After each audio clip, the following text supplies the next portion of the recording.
Japanese RPGs have always been a hit and miss for me.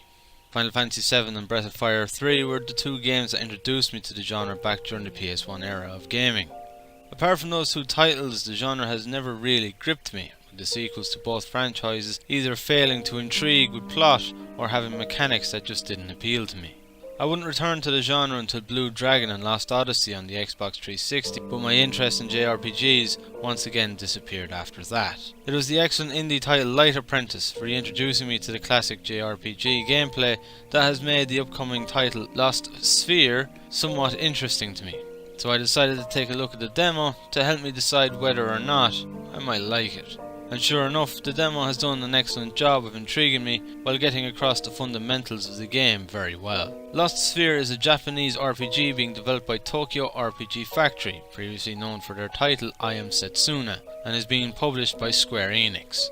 It is the spiritual successor to I Am Setsuna and is scheduled to release January 23rd for the Nintendo Switch, PS4 and PC. The demo does a great job of setting up the overall plot of the game, making it intriguing enough to make you want to find out more, and the combat using an active time battle system, similar to that of I Am Setsuna and older JRPG titles such as Final Fantasy and Chrono Trigger, making it a familiar system while adding more than a few modern twists that keep it from feeling stale.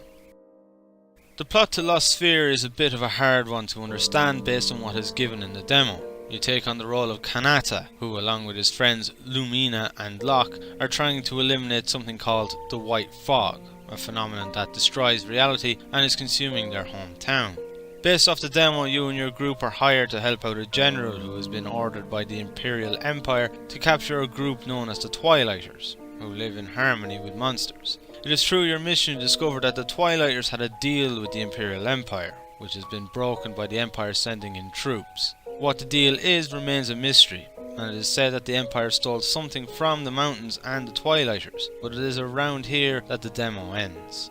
It's a plot that focuses on Kanata and friends' mission, who then get caught up in other forms of troubles and problems throughout the world while attempting to complete their own objective. A plot with plenty of conspiracy and betrayal is the impression that I get from it, where you get to make decisions throughout that may shape how the plot progresses in small ways. One of the problems with JRPGs is that very often they take far too long before they begin to get to the point, and your objective becomes clear. With Lost Sphear, it is pretty clear from the get-go what your objective is, and it is intriguing.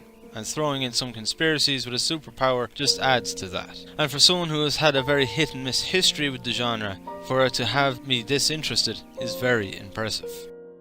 The gameplay to Lost Sphear is quite traditional to that of JRPGs of yore, but it does have a few modern twists to it that keeps the gameplay feeling fresh yet familiar to those experienced in the genre. Essentially, the gameplay is split into two core forms, exploration and combat. The exploration of Lost Sphear works in similar fashion to the old Final Fantasy games, where you travel around the world map, entering locations throughout which you need to explore for one reason or another. While on the world map, you will notice that some areas of the lands are covered with what I can only describe as looking like snow. This snow-like substance is actually the white fog that is slowly destroying the reality of the world. To remove the fog and return the land to its actual real true state, you must use memories that are gained from defeating monsters to construct relics, which are tower or monument-like structures that grant the party various bonuses, some affecting the immediate area while others are worldwide effects. There are also items to be collected while exploring that appear in the form of a yellow glow. These can be found both on the world map and while exploring a location. When exploring a specific area, you will come across routes that too are lost by the white fog, and you will need to return them to their real state before being able to progress. In order to gain access to certain areas, you will need to equip your party's Vulko suits. Vulko suits are massive metallic suits that your party members can equip that grant them special unique abilities, along with being able to destroy rubble and rocks that would otherwise be blocking a path. As you travel through a location, you can interact with NPCs to get a better understanding of where you are and the goings on, along with buying and selling items from traders, all which is pretty standard for the genre. So yes, there is plenty of traditional gameplay with the exploration that players are going to be more than familiar with, but with the memories mechanic and the Vulko suits, it adds a new dimension to the game that is unique to Lost Sphear. The combat in Lost Sphear uses the classic ABT or Active Battle Time system that all Final Fantasy games, among other titles, used. For those unfamiliar with this, it is essentially a turn-based combat system where every character in combat has to wait a short amount of time before they can act. Once they use a skill, item or an attack, they will need to wait again before they'll be able to make an action. This applies to the enemy units too. Essentially what this means is that it is a turn-based combat game, but instead of one group making all their moves and then the other, there is a constant flow between both your party and the enemies. It results in not having to wait turns before being able to get back into the action. There are also two combat options in relation to the ABT system, one called semi-automatic and the other fully automatic.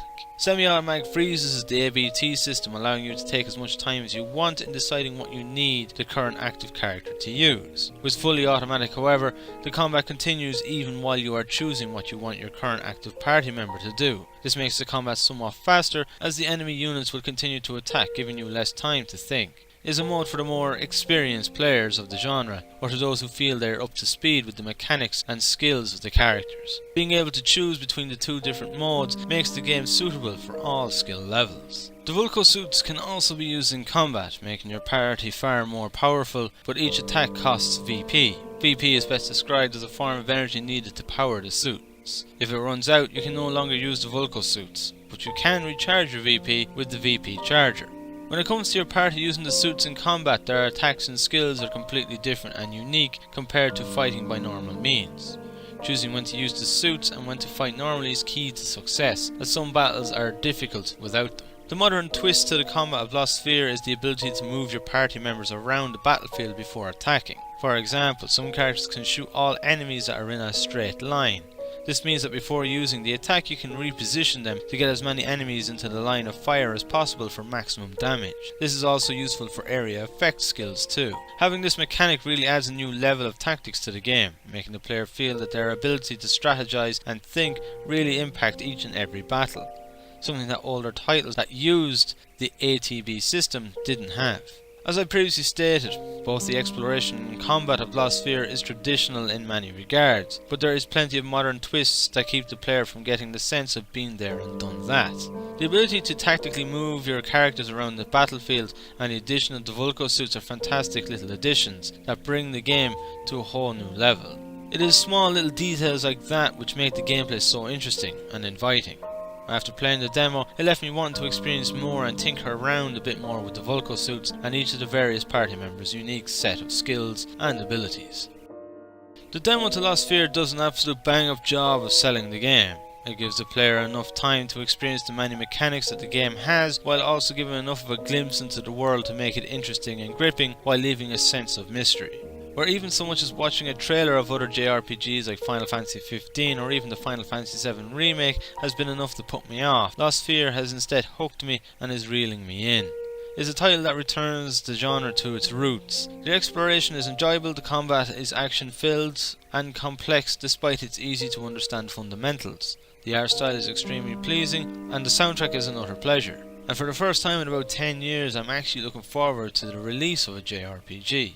If you enjoy old school Japanese RPGs like Final Fantasy 7, then it's safe to say that Lost Sphear is going to definitely be right up your alley.